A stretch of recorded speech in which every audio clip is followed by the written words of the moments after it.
te damos la cordial bienvenida a nuestro programa Palabras de Vida Eterna. Este programa tiene el propósito de compartir el corazón de Dios a través de las Sagradas Escrituras. Desde ya te dejamos con la audición de este día.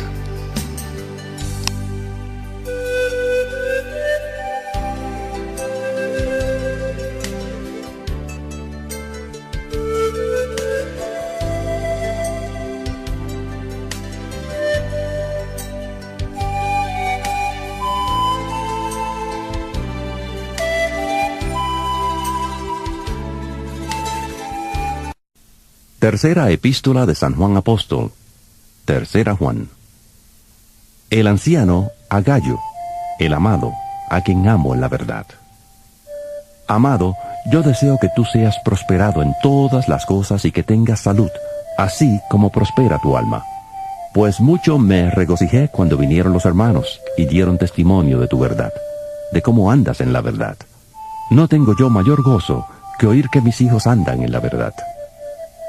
Amado, fielmente te conduces cuando prestas algún servicio a los hermanos, especialmente a los desconocidos, los cuales han dado ante la iglesia testimonio de tu amor, y harás bien en encaminarlos como es digno de su servicio a Dios, para que continúen su viaje, porque ellos salieron por amor del nombre de Él, sin aceptar nada de los gentiles. Nosotros, pues, debemos acoger a tales personas para que cooperemos con la verdad. Yo he escrito a la iglesia, pero Diótrefes, al cual le gusta tener el primer lugar entre ellos, no nos recibe. Por esta causa, si yo voy, recordaré las obras que hace profiriendo palabras malignas contra nosotros, y no contento con estas cosas, no recibe a los hermanos, y a los que quieren recibirlos se lo prohíbe y los expulsa de la iglesia. Amado, no imites lo malo, sino lo bueno. El que hace lo bueno es de Dios, pero el que hace lo malo no ha visto a Dios. Todos dan buen testimonio de Demetrio, y aun la verdad misma, y también nosotros damos testimonio, y vosotros sabéis que nuestro testimonio es verdadero. Yo tenía muchas cosas que escribirte, pero no quiero escribírtelas con tinta y pluma, porque espero verte en breve, y hablaremos cara a cara. La paz sea contigo. Los amigos te saludan. Saluda tú a los amigos, a cada uno en particular. Entonces esta es la tercera carta que el apóstol Juan está dirigiendo, y esta vez va dirigida a una persona llamada Gallo. Y entonces podemos ver que es una carta personal, y es muy interesante que esté aquí en la palabra de Dios. Recuerden que cuando el apóstol Pablo escribía esta carta, él nunca pensó que esto iba a ser parte de la escritura. Era una carta nada más. Pero los hombres de fe, al ver el contenido y el mensaje que tenía, creyeron conveniente que esto es algo que debe estar aquí, ¿no? Porque tiene mucha... se nota que hay un mensaje que los hermanos de la época tenían que conocer, y nosotros también. Por eso está aquí. Y esto creo que Dios también permitió. El que todos estos libros, cartas, todo esto esté en la Biblia es obra de Dios, no es obra de hombre. Aunque hombres han hecho, pero esos hombres han sido inspirados. Inspirados para que esté en este lugar y en ese orden. Aunque hay muchos escritos, inclusive el mismo Juan dice que podría haber muchas cosas escritas. Pero estas cosas se escribieron para que a través de esta podamos creer. Y creyendo tengamos vida eterna. Creyendo tengamos vida eterna. Eso es el plan y el propósito. Recuerden que vida eterna es ser parte de su reino. Es, a pesar de la muerte, volver, superar la muerte. Eso representa. El propósito de esta carta es demostrarnos, exclusivamente a nosotros, quién es un discípulo verdadero y quién es un discípulo falso. A través de estos escritos, de estos 15 versículos, podemos notar y ver que el apóstol Juan nos muestra quién es alguien que realmente está recibiendo el amor de Dios, el corazón de Dios, y quién no, pero aparenta ser seguidor de Yeshua, Aparenta ser hermano, pero no lo es, ¿no? Entonces la carta, ese es uno de sus propósitos, cómo ser un verdadero discípulo. Cuando Yeshua iba a ascender, ¿qué le mandó a sus discípulos? ¿Qué cosa le mandó a hacer? Vayan y hagan discípulos. ¿Qué significa un discípulo? En hebreo, discípulo es talmidim. Talmidim quiere decir alguien dispuesto a aprender. Alguien abierto a recibir el mensaje. Un talmidí no es alguien a que vos le obligás o le querés cargar. Tenés que aprender, tenés que aprender, tenés que aprender. Ese no es talmidí. Ese no es un discípulo. Un discípulo es alguien que quiere aprender. Y generalmente en el judaísmo los alumnos buscan a los maestros, ¿no? Buscan, anhelan, se esmeran. Por eso ustedes van a ver que cuando Yeshua predicaba muchas veces despedía a la gente y dice que otros venían otra vez junto a él y a ver, enséñanos más, explícanos más detalladamente. Queremos saber un poco más. Eso eran talmidim, eran discípulos. No estaban satisfechos con, ya está bien esto, ya estoy satisfecho. No. Ellos querían aprender más, querían conocer más. ¿Quiénes son esos? Los talmidim. ¿Qué nos mandó Yeshua a nosotros a hacer? Talmidim. Vayan y hagan discípulos. Gente que aprenda. Entonces, para hacer discípulos, necesariamente tenés que convivir con ellos. Por eso, por más que la enseñanza por internet y por Facebook y por escritura son muy buenas, pero la verdadera enseñanza se hace con la convivencia. Esa es la verdadera enseñanza. Ahí se aprende de verdad. Eso tenemos que entender. Se aprende conviviendo. Por eso Yeshua, ¿qué vino a hacer en este mundo al principio? Vino a convivir con sus discípulos. Tuvo que dejar todo y sus discípulos dejaron todo y caminaban con él. De noche, de día, con lluvia, sin lluvia, con frío, con hambre, todas las cosas. Experimentando, viendo. Entonces vemos que el camino de la fe es eso, experimentar, ver. Muchas veces pasa aflicción, decepciones, traiciones. En el grupo de Yeshua había traición o no. Había muchas veces orgullo, había envidias, todo eso había. Y en la convivencia se iban formando ellos como verdaderos talmidines, porque iban descubriendo sus defectos y errores. Así se forman los discípulos. Entonces imagínense, ¿es fácil entonces ser discípulo? No, es toda una preparación. Entonces, si es un poco difícil ser discípulo, más difícil es ser el que prepara al discípulo.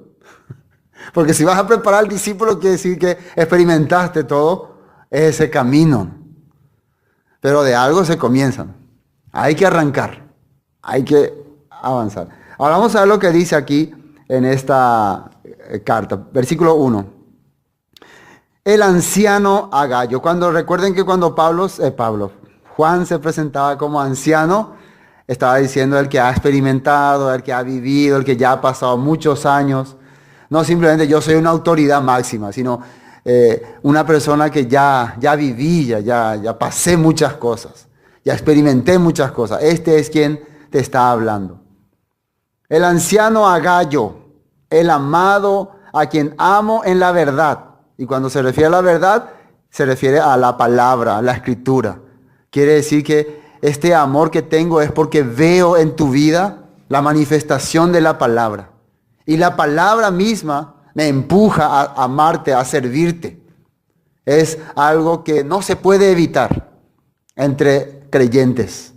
Naturalmente a la persona que vos ves que está sirviendo, avanzando en las cosas de Dios, te nace el querer servirle. Es natural para un creyente de Yeshua querer servirle a los que están sirviendo a Dios. Amado, yo deseo que tú seas prosperado en todas las cosas y que tengas salud, así como prospera tu alma. Alma en la Biblia representa El entendimiento representa la vida espiritual. Eso representa. Entonces, Juan estaba viendo, escuchando testimonio acerca de este hombre Gallo, que él espiritualmente estaba avanzando, que él estaba realmente saliendo adelante en lo espiritual. Y su deseo es que ahora también en las demás cosas él prospere. Que no le falte nada, que realmente sea una persona con buena salud, que viva bien, que tenga todas las cosas que necesita, porque está viendo que está avanzando delante de Dios. ¿Qué les parece? Hoy en día la gente utiliza precisamente este texto para difundir la famosa teología de la prosperidad, ¿no? Hermano, aquí la palabra dice que yo deseo, así como Juan desea, yo deseo que ustedes prosperen, que ustedes avancen, que ustedes sean ricos, que ustedes... Sí, pero realmente lo que Juan estaba notando y viendo era que su alma estaba prosperando, su entendimiento. Y por eso le pedía, o sea, deseaba que él esté viviendo. Y eso es un deseo normal. No es algo nada extravagante, ¿no? Nada exagerado. Mi deseo es que todos ustedes vivan bien. Eso no es nada fuera de lo normal. Ay, el pastor desea que yo viva bien, que es bien. No, no es algo normal. Pero muchas personas piensan que por eso yo ya voy a vivir bien, ya tengo que vivir bien, porque el pastor tiene ese deseo. Aunque yo tenga el deseo de que ustedes vivan mal, tampoco va a funcionar si es que Dios no quiere que vivan mal. Yo le decía la pasada a un hermano, si yo oro para que vos fracases, vos no vas a fracasar. Si vos haces las cosas de Dios, vos no vas a fracasar. Aunque yo ore para que vos fracases. Ay, Señor, que fracase esa persona, que fracase porque me cae gordo. Pero esa persona hace la voluntad de Dios. Camina como Dios quiere. No va a fracasar. Yo voy a fracasar. Y hay un caso, ¿no? ¿Se acuerdan de, cómo se llamaba este señor? Un profeta, Balán, que fue contratado para orar por el pueblo para que fracasen. Yo te voy a pagar lo que sea, pero ora para que fracasen. Y el Señor primero le pide a Dios y Dios le dice, no, este pueblo no va a fracasar porque es bendito. Pero de tanto que le insistía al otro, bueno, me voy a ir. Y por más que le pagó, le iba a pagar para que ore, para que fracase, no podía porque Dios dijo que es bendito. Y si Dios dice que es bendito, no hay fuerza contra él. Igual. Entonces ustedes no tienen que preocuparse porque una persona le echa maldición o le dice que va a fracasar o qué sé yo, o no ora por usted o no se preocupen. Es una bendición que la gente ore por nosotros y nos desee lo bueno, ¿no? Pero mucho más bendito es la persona que hace la voluntad de Dios. Ese es el bendito. Entonces el deseo de Juan es un deseo normal de una persona, de un hermano hacia otro. Es un deseo normal. Lo que sí hace fracasar al pueblo de Dios es cuando no hace la voluntad de Dios. Y Balán sabía eso o no. Balán que le dijo a Balac, ¿sabes cómo puede hacer que el pueblo fracase? Hazle pecar ante su Dios. Haz que ellos pequen. Eso haz.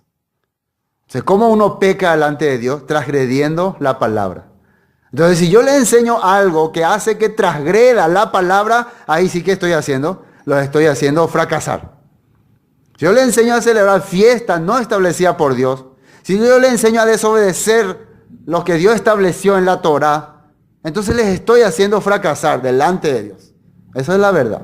Eso sí es algo malo delante de Dios. Enseñar lo que Dios no enseñó a otra persona. Y el mismo Yeshua dijo, Mateo 5:17, ¿no? Estaba escrito, cualquiera que haga y los enseñe será llamado grande en el reino de los cielos. Pero cualquiera que no los haga y así enseñe será llamado pequeño en el reino de los cielos. En otra traducción dice será borrado.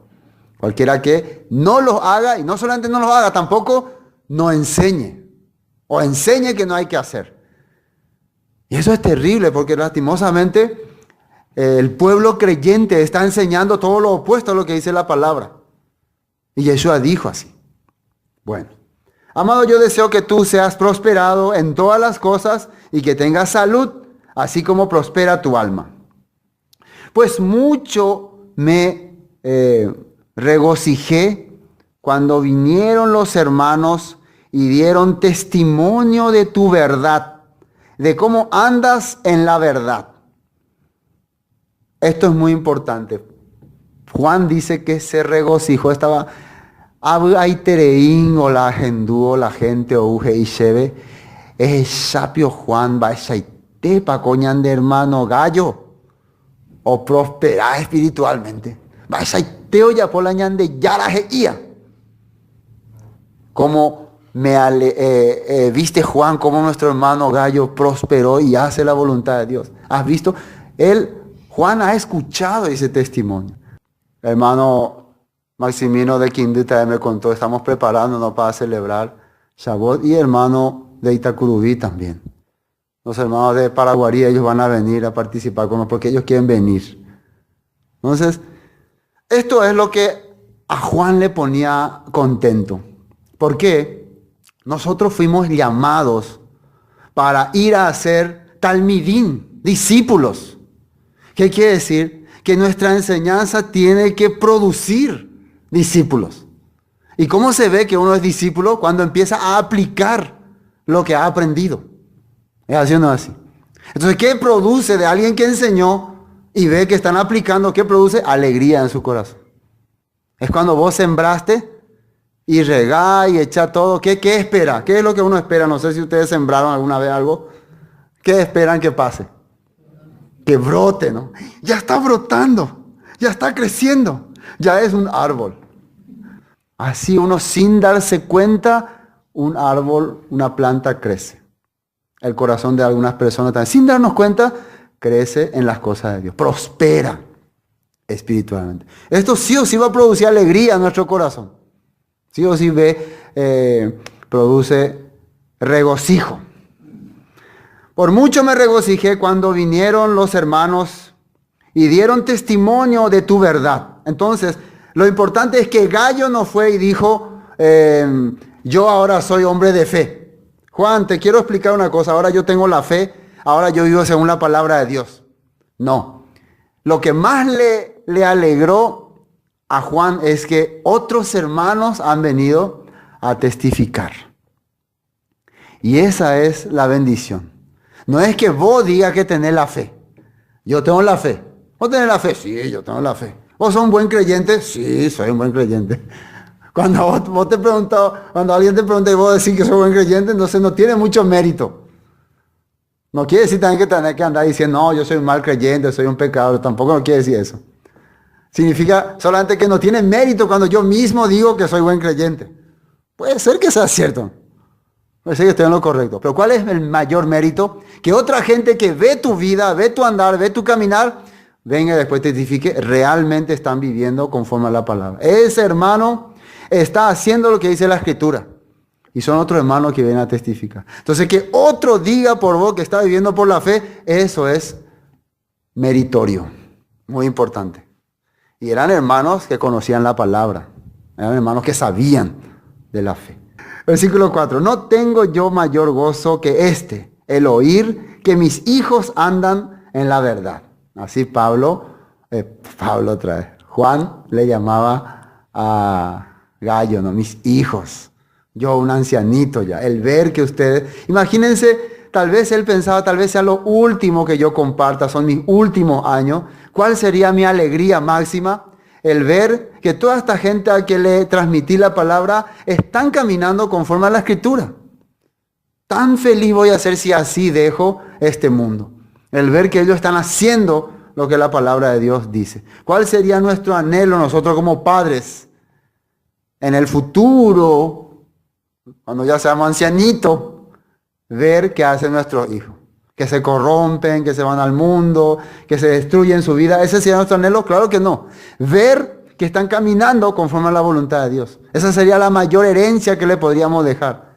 El que a pesar de muchas dificultades que tuvimos, dedicamos nuestra vida a Dios, enfrentamos situaciones difíciles, pasamos muchas cosas para que nuestros hijos vean, entiendan y crean en el Dios que estábamos sirviendo y ese sea su legado al final. Ese es motivo de alegría y gozo para nosotros. Amén. Versículo 5. Amados, Amado, fielmente te conduces cuando prestas algún servicio a los hermanos, especialmente a los desconocidos. Estamos viendo la característica de un verdadero talmidim. ¿Cuáles son las características del verdadero talmidim que estamos viendo hasta ahora? Primero, produce testimonio en las demás personas. Las demás personas pueden notar que hay cambio en su vida y pueden testificar. Otras personas, no él mismo. También produce alegría en el anciano Juan, ¿no? En el maestro produce felicidad. Y otra cualidad que está viendo Juan, ¿cuál es? Que dice, prestas algún servicio a los hermanos, especialmente a los desconocidos. No solamente es un hermano que hace la voluntad de Dios, sino que también está dispuesto a ayudar a los hermanos y especialmente a los que no conoce muy bien, pero sabe que son hermanos. Recuerden que ese es uno de los puntos principales. ¿Por qué me nace el querer servirle a estas personas? Porque sé que están cumpliendo la voluntad de Dios. Por eso quiero servirle, porque quiero que continúen. ¿A qué se refería Juan? Después más adelante vamos a ver que la Biblia dice, ¿no? Había muchas personas que eran asignadas para llevar la palabra, para llevar el mensaje. Estas personas no podían más dedicarse a sus tareas o a sus trabajos, porque cuando vos eras designado para llevar la palabra a tal lugar, no es que te va en auto en una hora y está ahí mediodía y vení otra vez. No, vos perdías una semana, 15 días, un mes de tiempo para ir a un lugar y regresar. Entonces muchas veces perdía tu fuente de trabajo, todas las cosas perdía. Y también cuando te iba a un lugar, generalmente no había hoteles 5 estrellas. No había esos lugares. Entonces, ¿quién podía ayudarle a ellos? Si va a un lugar donde hay una comunidad de hermanos, son los hermanos otra vez que podían ayudarle a ese que era enviado a compartir la palabra. Esto hacía esta persona llamada Gallo. Se encargaba de estas personas, aunque no los conocía, pero sabía para qué venían. Vienen para servir a Dios. Vienen para llevar el mensaje. Está dispuesto a atender. Y esto a Juan le agradaba. Dice, amado, fielmente te conduces cuando prestas a algún servicio a los hermanos, especialmente a los desconocidos, los cuales han dado ante la iglesia testimonio de tu amor, y harás bien en encaminarlos como es digno de su servicio a Dios para que continúen su viaje. ¿A qué se refiere? Estas personas cuando llegan a la congregación, tal vez a Jerusalén o a otra congregación, testifican, cuando fuimos a tal lugar, este hermano Gallo así nos atendió, así nos ayudó, aunque no nos conocía, solamente escuchó que éramos hermanos, y esto dice que ellos estaban muy contentos. Nosotros no sabemos dónde quedarnos, qué hacer. ¿Qué significa esto? Juan está notando que este señor, este hermano Gallo, le interesa a los hermanos que sirven a Dios. No es un hermano que vive su propio mundo. No es un hermano que está ajeno de los que están al servicio de la palabra. Esto es muy importante porque estas son las características que tiene un talmidim, un discípulo. Si no es él el que lleva el mensaje, él sirve a los que llevan el mensaje. Así la Biblia nos está mostrando. ¿Está clarito? ¿Qué más dice? Porque ellos, refiriéndose precisamente a los que están siendo servidos, salieron por amor del nombre de él. ¿Quién es él? Yeshua. Ellos dejaron su vida, dejaron su trabajo, dejaron su tiempo, dejaron el sistema del mundo por amor a él, para servirle a él, al Mesías. Dice, sin aceptar nada de los gentiles. ¿Qué quiere decir gentiles en ese momento? ¿Qué significa gentiles? ¿Nosotros somos gentiles? Y acá dice que él no aceptó nada de los gentiles. ¿Y saben cómo dice en esta versión? Voy a leer un poco esta versión para que se les aclare más. El versículo 7, ¿no? Dice, versión popular, pues ellos han emprendido su viaje en el servicio de Yeshua HaMashiach, acá dice clarito de quién, y no han aceptado ninguna ayuda de gente pagana. Sí, ¿no? Gente pagana. Entonces, ¿somos gentiles? Ahora ya no quieren ser más gentiles. ¿A quién se le llama gentiles? A los que están fuera del pacto, fuera de la alianza. ¿Entienden? Entonces nosotros, una vez que estamos en el pacto, estamos en la alianza, no somos más gentiles. Éramos gentiles. Ya no somos más gentiles. Somos parte del pueblo escogido de Dios. Ahora, ¿a qué se refiere que no han aceptado nada de los gentiles? Cuando vos estás sirviendo a Dios, ¿cuánto tiempo necesitas para servir? Por lo menos en esa época, ¿cuánto tiempo necesitas para servirle a Dios? Si vas a hacer un viaje misionero, ¿cuánto tiempo necesitas? Todo el tiempo. No podés estar trabajando 6 horas y unas cuantas horas servir. No podés, si es que vas a hacer un servicio de Dios. Por eso ellos no podían aceptar trabajos seculares, se puede decir. No podían hacer nada para otras personas. No es que no había trabajo para otra persona. Claro que se trabajaba.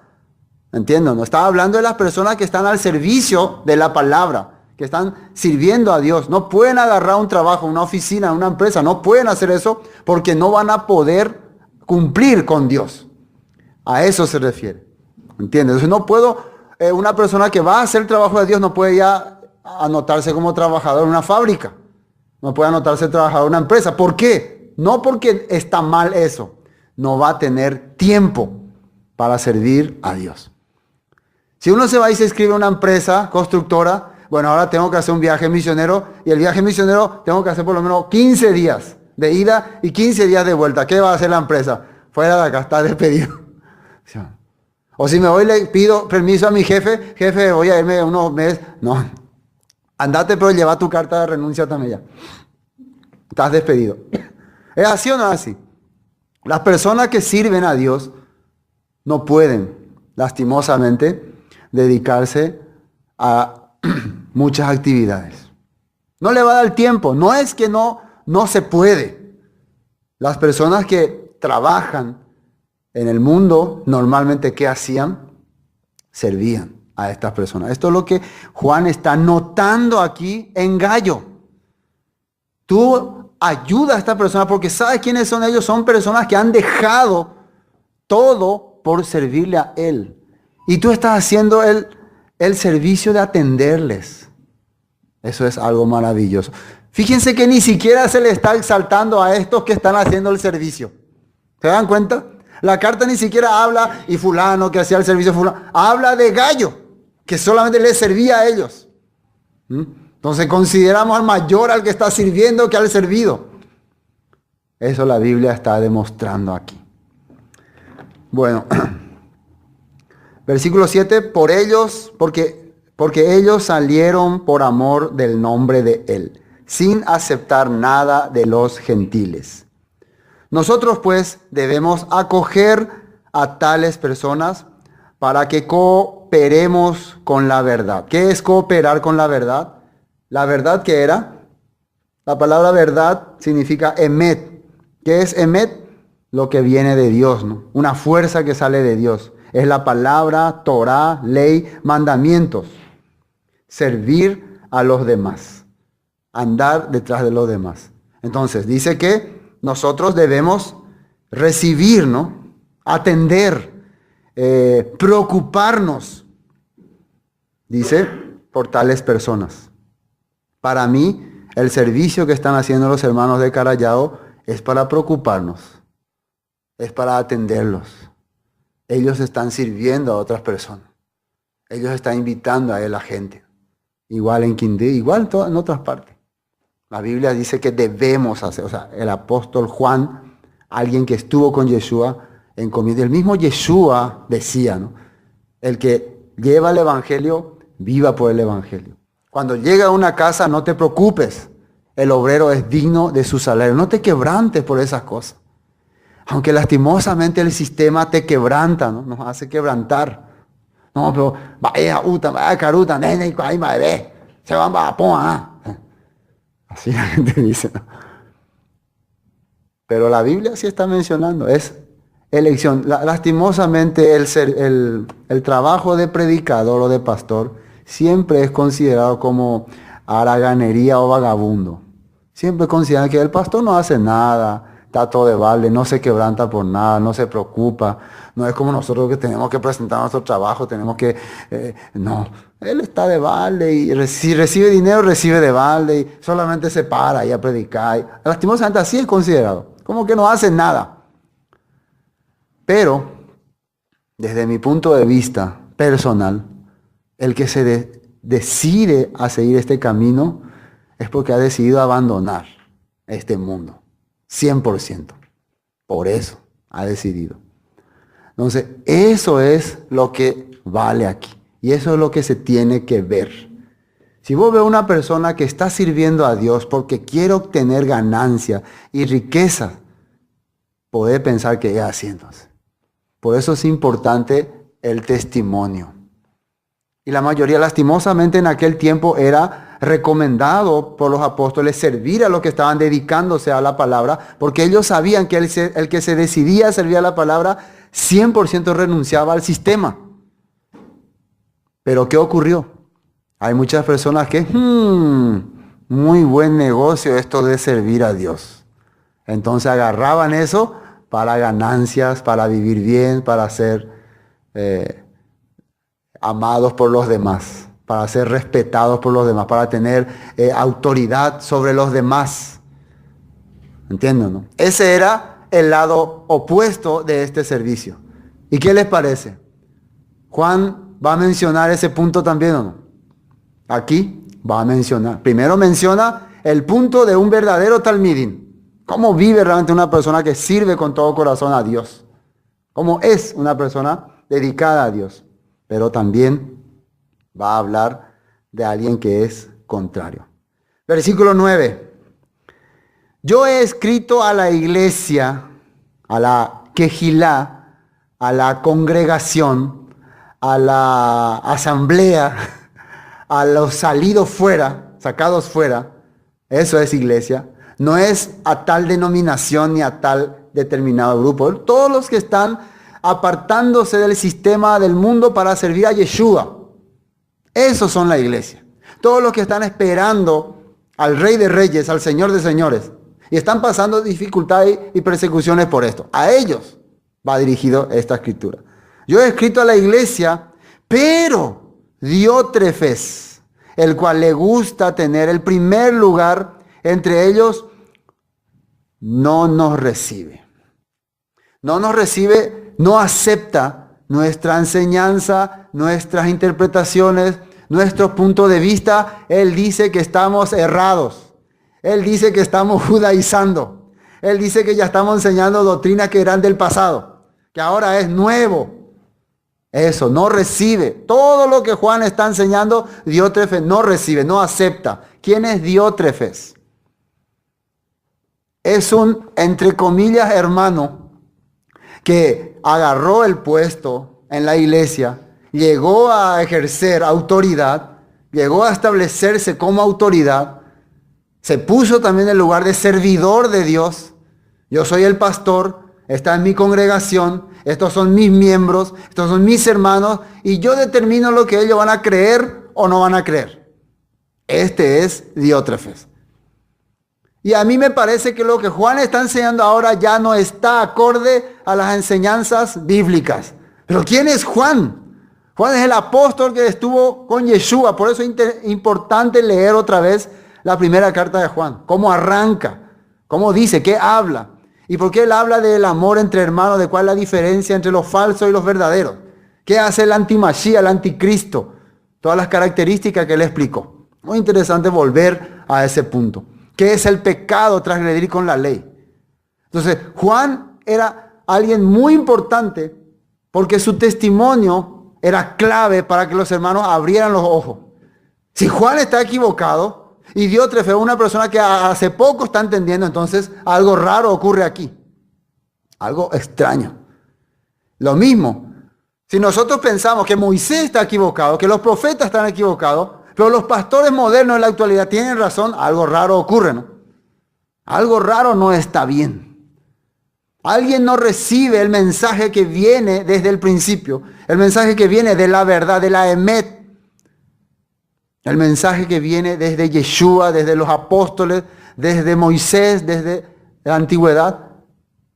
No recibe, quiere decir que algún problema tiene. ¿Por qué? ¿Quién es esta persona? ¿Qué dice que le gusta a esta persona? Siempre ocupar el primer lugar. ¿Se acuerdan cuál es la enseñanza de Yeshua acerca del primer lugar? Cuando te inviten a una fiesta, a una boda, no te sientes en la primera fila. ¿Saben ustedes generalmente la primera fila para quién era? Era para los fundadores o líderes de la congregación. Era preparada así. Entonces, si vos sos un invitado y venís, te sentás en la primera fila y luego llega ese líder, ¿qué te va a decir el anfitrión? Señor, discúlpame, pero este lugar es para que el líder. ¿Puedes pedirte un poco más atrás? ¿Y qué vas a pasar vos? Vas a pasar un papelón. ¿Sí o no? Vas a pasar un papelón. Nunca te presentes en un lugar como alguien grande o importante. Sentate atrasito nomás, en el fondo míntenme. Y después te van a decir, no, señor, usted pasa acá adelante, este lugar es para usted. Entonces eso va a ser honra. Pero tu lugar siempre, atrás. Presentate atrás. Eso Yeshua enseñó. Pero Diótrefes, ¿qué lugar quería? Pastor principal, pastor presidente, pastor líder. Única voz en la congregación. Lo que él dice es la verdad. Pobre del que no le acepta, será expulsado. La comisión directiva va a votar y lo van a expulsar de la congregación. Y en aquel tiempo, ser expulsado de una congregación era grave, de una comunidad. Ya ellos habían sido expulsados de la comunidad judía. Y otra vez sos expulsada de la comunidad de creyentes en Yeshua, cristiana, se puede decir. Ya ahí ya sos perdido ya. ¿Qué va a hacer de vos? Nosotros hoy podemos pensar, ay, si me expulsan, me voy ahí, me voy a cualquier lado. Pero en ese tiempo no existía eso. En ese tiempo la convivencia era en la comunidad. La ayuda era en la comunidad. Si vos necesitas algo, la comunidad te ayudaba. Si vos estabas en aprieto, la comunidad era tu refugio. Ahí estaba tu esperanza. Entonces, ser expulsado de la comunidad es lo peor que te podía pasar. Era algo terrible. ¿Entienden? Ahí estaba su esperanza. El problema ahora es que nosotros ya formamos muchas comunidades. Comunidades con allá, y estamos ya divididos. Nos sentimos bien con lo que le gusta a este sistema, nos sentimos bien allá. Entonces aquí es un grupo más nomás. Así es el problema en este tiempo. No, en ese tiempo no era así. Inclusive la enseñanza, la educación, el trabajo generalmente también está en la comunidad. Muchas veces los que te daban trabajo eran los miembros de tu comunidad. Si vos eras expulsado de la comunidad, te quitaban el trabajo también, te quedabas sin trabajo, te quedabas sin estudio. Era algo terrible. Entonces esta persona se apodera de esta comunidad, le somete a la persona de esta comunidad a su antojo. ¿Se acuerdan que había escrito el apóstol Juan? No se enseñoreen de la grey, de la comunidad. No sean autoridad sobre ellos. Apacienten, sean ejemplo, había dicho. Traten con amor a la grey. Porque había ya gente que estaba usando ese sistema. Bueno, entonces vemos a este señor. Yo he escrito a la iglesia, pero Diótrefes, el cual le gusta tener el primer lugar entre ellos, no nos recibe. No acepta nuestro mensaje. ¿Ustedes aceptan el mensaje de Juan? ¿Aceptan o no? Un poco, yo la parte donde habla de la ley, lo que no quiero hacer. Si vos aceptás el mensaje de Juan, entonces no son Diótrefes. Si vos no aceptás el mensaje de Juan, son Diótrefes. Si vos estás aplicando la enseñanza que Juan nos mostró desde el libro del Evangelio, primera, segunda, tercera de Juan y hasta Apocalipsis, sos un gallo. Sos un hermano llamado gallo. Podemos poner el amado, el anciano a Sefer, el amado. A Jacobo, el amado. A Roberto, el amado. A Isidoro, lo podemos poner ahí. O contrario, yo he escrito a la iglesia, pero Samuel no lo recibe. Balbino no lo recibe. Puede ser así, ¿no? Uno puede ir ahí viendo a quién me asemejo yo. ¿Qué no nos recibe? ¿Qué es lo que nos recibe? Nuestra enseñanza nos recibe. nuestro punto de vista no recibe, no está de acuerdo con nosotros. Pero no solo eso, no solo no está de acuerdo, sería bueno hasta ahí nomás, porque eso podemos debatir, pero hay cosas más. Dice, entre ellos no nos recibe, por esta causa, si yo fuere, recordaré las obras que hace, parloteando con palabras malignas contra nosotros, y no contento con estas cosas, no recibe a los hermanos, y a los que quieren recibirlos se los prohíbe y los expulsa de la congregación. Qué terrible este señor. No solamente no quiere recibir nuestra enseñanza, sino también, ¿qué hace? Vamos a leer aquí en esta versión, versículo 9. Dice, yo escribí una carta a la comunidad, pero Diótrefes no acepta nuestra autoridad porque le gusta mandar. Por eso, cuando yo vaya, le llamaré la atención, pues anda contando chismes y mentiras contra nosotros. ¿Qué anda haciendo? Contando chismes. No, Juan ya se corrompió. Juan ya se apartó de la gracia. Juan ahora quiere volvernos a la ley. Juan nos está enseñando otra vez doctrina del pasado. Porque empieza a hablar Bereshit, que desde el principio, que yo le conocí. No, eso ya era del pasado. Ahora ya nosotros estamos bajo otro sistema, bajo otra línea. Empieza a enseñarle a los hermanos a que no le acepten a Juan. Y si vos le enseñás a alguien que no le acepte a Juan, el apóstol que estuvo con Yeshua, le está negando a Yeshua también. Entiendo. Si vos le negás a los hermanos, no le acepten a Moisés ni a los profetas, están negando toda la enseñanza de Yeshua. Y el chisme y los comentarios negativos están prohibidos por la Torah. Deuteronomio 18, no andarás chismeando entre tu pueblo, dice, entre tu comunidad, entre tu gente. Así está escrito. Entonces, claramente él está quebrantando un mandamiento claro de la palabra. Por eso Juan dice, yo si tengo la oportunidad, le voy a llamar la atención. No piensen ustedes que la comunidad es una iglesia y que Juan iba a venir ahí. No, es ir a la ciudad, llamarle a los hermanos y si ellos quieren venir, vienen y si no vienen, no van. Y él va a ir a buscarle a Diótrefes, va a enfrentarse. Es como ir a buscarle, a hablar la verdad. No sabemos si eso ocurrió. Bueno, así dice aquí, ¿no? Dice, y quienes quieren recibirlos, y no contento con esto, no recibe a los hermanos, dice, que llegan y a quienes quiere recibirlos, les prohíbe hacerlo y los expulsa de la comunidad. Entonces, cuando vienen algunos hermanos que vienen de parte de Juan o de parte de otra comunidad para predicar, ¿qué hace Diótrefes? No, ustedes fuera de acá, ustedes no son de mi congregación, no son de mi línea, no le acepta. Él ya tiene su propia teoría, su propia doctrina, fuera. Pero otro hermano sí le quiere recibir. Vos le recibiste a ese hermano, vos ya no somos atrás de nuestro grupo, quedas expulsado de la iglesia. ¿De dónde salió esa teoría de expulsarle de la iglesia a alguien? Porque hace algo que a vos no te gusta. Terrible, ¿no? Terrible. Por recibirle. Por eso hoy en día muchas iglesias tienen terror. No, yo no puedo más hablar contigo. Nuestro pastor nos prohíbe hablar con usted porque ustedes son de una secta peligrosa. Nuestro pastor ya nos dijo lo que ustedes están predicando contrario. Imagínense, ¿de dónde vemos esta costumbre? En la cristiandad tradicional, esa es la costumbre. Prohibirle a alguien que escuche otro tema, otra prédica, otro pastor, o que le reciba a otro hermano. No, prohibido, hermano, ustedes no pueden.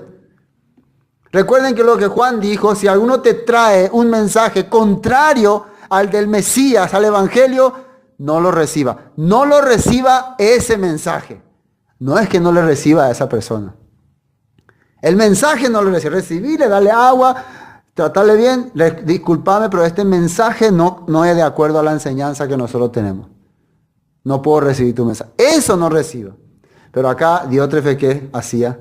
No recibía el mensaje y además expulsaba y exhortaba a los miembros. Serán expulsados. Y recuerden, el expulsarle a alguien no era solamente ahora yo le digo, Cefe, no venga más a esta iglesia. Ay, ¿qué importa? Yo no vivo de venir a esta iglesia, pastor. Yo tengo mis padres que me mantienen, no necesito. Así, ¿no? Rocío, no venga más a esta iglesia de mañana, ¿está bien? Yo vivo de mi trabajo, tal vez se va a sentir un poco más. Pero en aquella época no era así. Si yo le digo a alguien que no venga más, todos los hermanos ya le van a mirar como enemigo y normalmente el trabajo dependía de la comunidad, la ayuda, nadie le va a hacer más caso. Entonces, ser expulsado de la comunidad era algo terrible, era un daño grande que estaba haciendo esta persona a los hermanos. ¿Qué se puede hacer? ¿Qué podemos hacer cuando vemos estas cosas? ¿Podemos combatirla? ¿Podemos ir a desafiarle y atacarle? Eres un hereje delante de Dios, Satanás te expulsará. No podemos hacer eso. Si puedo, dijo Juan, le voy a exhortar. Si puedo, si me toca. No es que va a ir a atacarle. No es que va a ir a decirle, yo soy el... Tampoco Juan decía que yo soy el jefe. Yo soy el gran apóstol. Tampoco así. Así que él tampoco podía hacer nada. Entonces, ¿qué se puede hacer? Danos una solución, Juan. Dice, terminemos este versículo 10, ¿no? Por esta causa, si yo fuere, recordaré las obras que hace, parloteando con palabras malignas contra nosotros, y no contento con estas cosas, no recibe a los hermanos, y los que quieren recibirlos, se los prohíbe y los expulsa de la congregación de la iglesia. Bueno, ¿qué hacemos entonces? Amado, no imites lo malo, sino lo bueno. ¿Qué es lo que hay que hacer entonces? No hay que ser así nomás. No le está diciendo, ve, atácale, vamos a atacarlo. No, no dice así. Ataquen a la otra congregación, desafíenle, mándenle al infierno. No, como hacen muchos. No imites, no haga como ellos. No sea como ellos. No imite las cosas contrarias a la Escritura. Malo quiere decir contrario a la Escritura. Ani pesha peiko. Simplemente se dan cuenta el consejo de Juan como es bien suave, bien liviano. No hagan como ellos. Fíjense que la vida de ellos opuesta a un verdadero talmidín, ustedes no sean así. Amado, no imites lo malo, sino lo bueno. El que hace lo bueno es de Dios, pero el que hace lo malo no ha visto a Dios.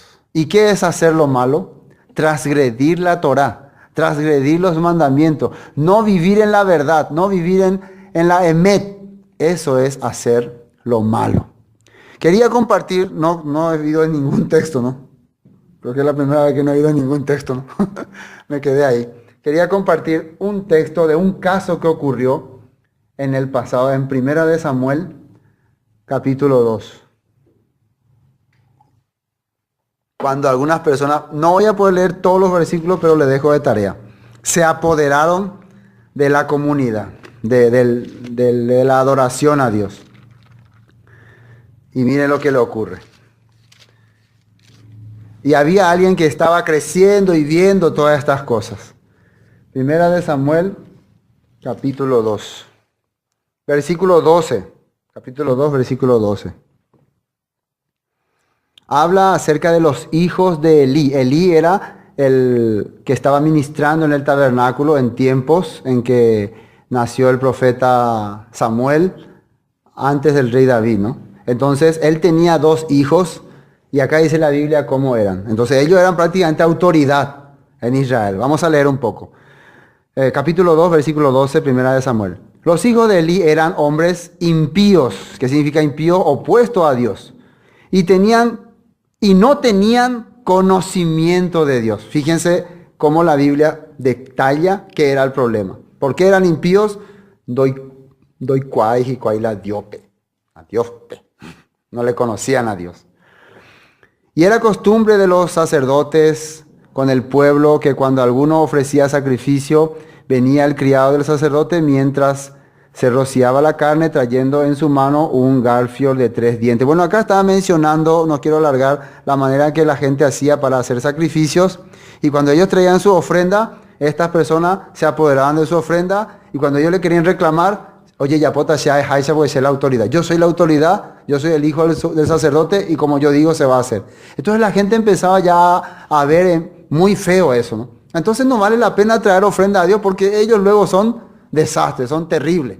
No tenía más respeto a las cosas de Dios. Versículo 17, vamos a saltear, 17.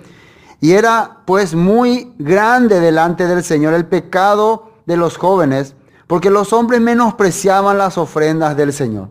Cuando vos mismo que está encargado de servir a Dios, no respetás las cosas establecidas por Dios, los demás tampoco van a respetar. Vos mismo no haces lo que dice Dios, la gente tampoco va a tener valor por esas cosas. Para mí es muy importante todas las festividades, todos los Shabbat, todas las cosas que dice la Biblia, para mí. Y trato de enseñarle eso a mis hijos, a mi familia de entrada y a los que están alrededor. Ese es el objetivo. Entonces debe partir de aquí. De aquí debe partir el valor. Por eso la fiesta de Shavuot y cada fiesta va a ser siempre para mí algo muy especial. Y voy a tratar de transmitir eso a los demás. Pero acá que estaba ocurriendo, por causa de que ellos estaban haciendo, no le daban valor a lo que Dios estableció, la gente pensaba que no era importante. No era importante había sido. Y eso era gran pecado delante de Dios, dice. Versículo 22. Pero Elí era muy viejo y oía de todo lo que sus hijos hacían con todo Israel y cómo dormían con las mujeres que velaban a la puerta del tabernáculo de reunión. Hasta eso hacían sus hijos. Y Elí escuchaba todo, dice. Y les dijo, ¿por qué hacéis cosas semejantes? Sí le está diciendo, ¿no? Porque yo oigo de todo este pueblo vuestros malos procederes. No, hijos míos, porque no es buena fama lo que yo oigo, pues hacéis pecar al pueblo del Señor. Si pecare el hombre contra el hombre, los jueces le juzgarán. Mas si alguno pecare contra el Señor, ¿quién rogará por él? Pero ellos no oyeron la voz de su padre, porque el Señor había resuelto hacerlos morir. Esto es muy importante. Cuando un hijo o una persona ya no escucha la voz de exhortación, es algo grave. Acá dice que ya Dios resolvió hacerle morir. Y les reclamaba porque su padre mismo no consideraba que era grave lo que ellos hacían. No era el problema de estos muchachos, era el problema su papá. Pero ellos estaban al servicio de las cosas de Dios. ¿Y qué ocurre cuando muchas personas creen que estar entre las cosas de Dios son como bendición? Ya utiliza como amuleto. Como muchas personas piensan que la iglesia es un amuleto. ¿Qué ocurrió con esta gente? Vamos a saltear el versículo... Matito.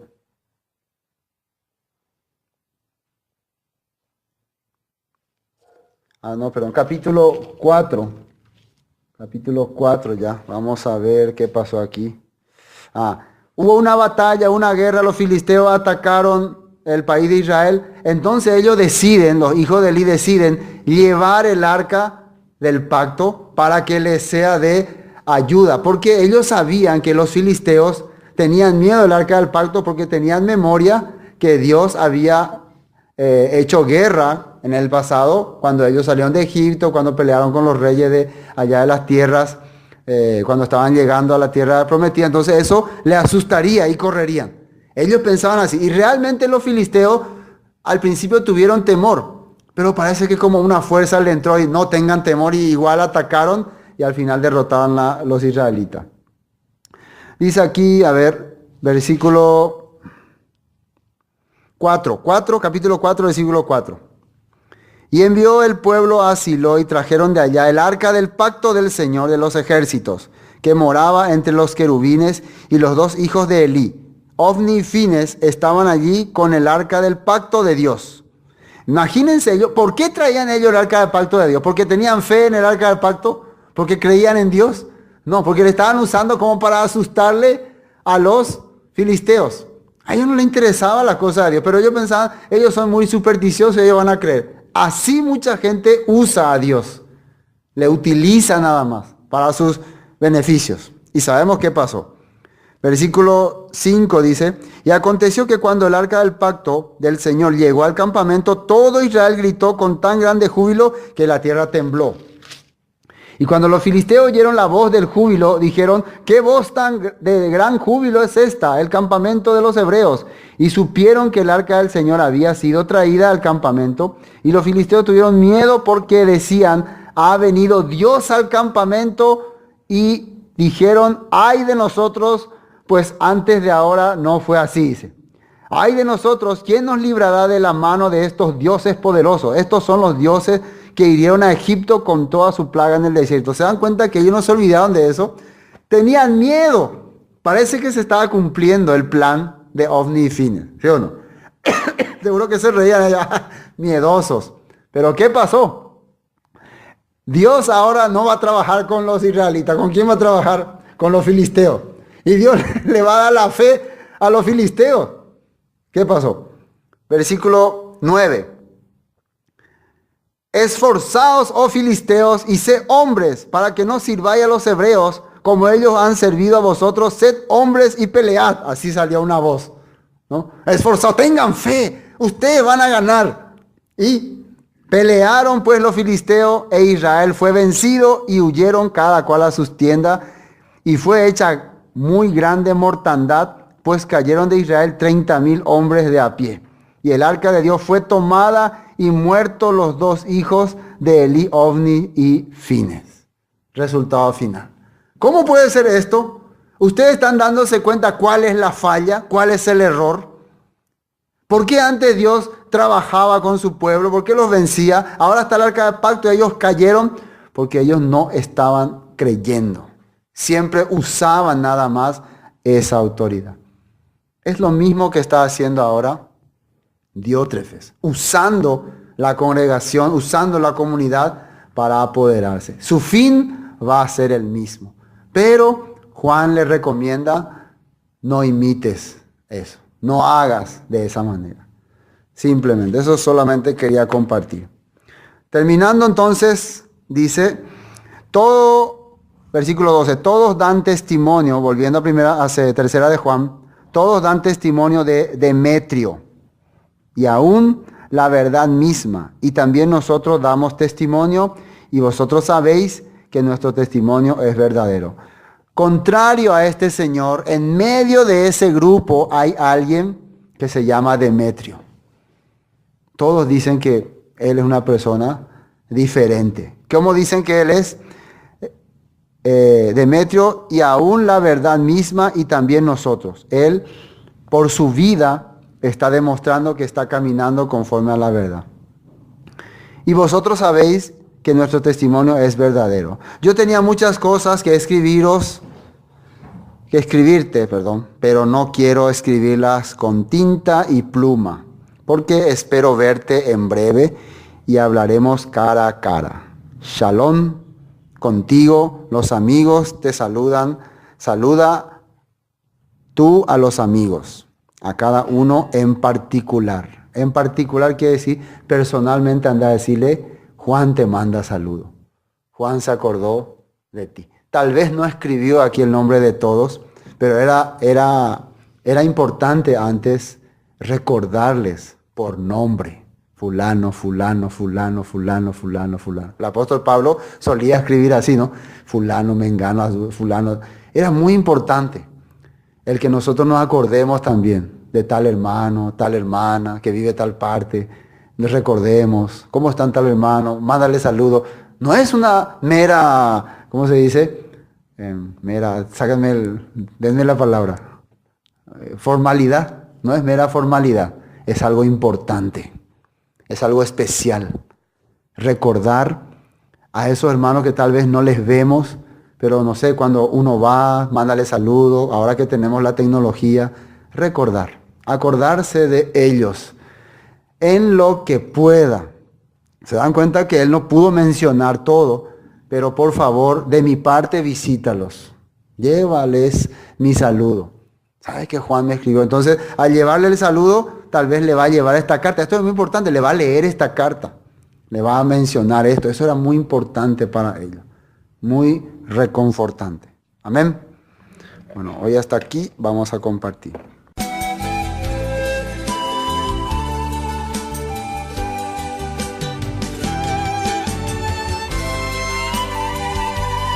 Esto fue Palabras de Vida Eterna. Cualquier consulta que tengan sobre el tema que hemos tratado hoy, nos envían sus mensajes al 0981 60 46 77 y estaremos respondiéndoles con mucho gusto. Bendiciones y hasta pronto.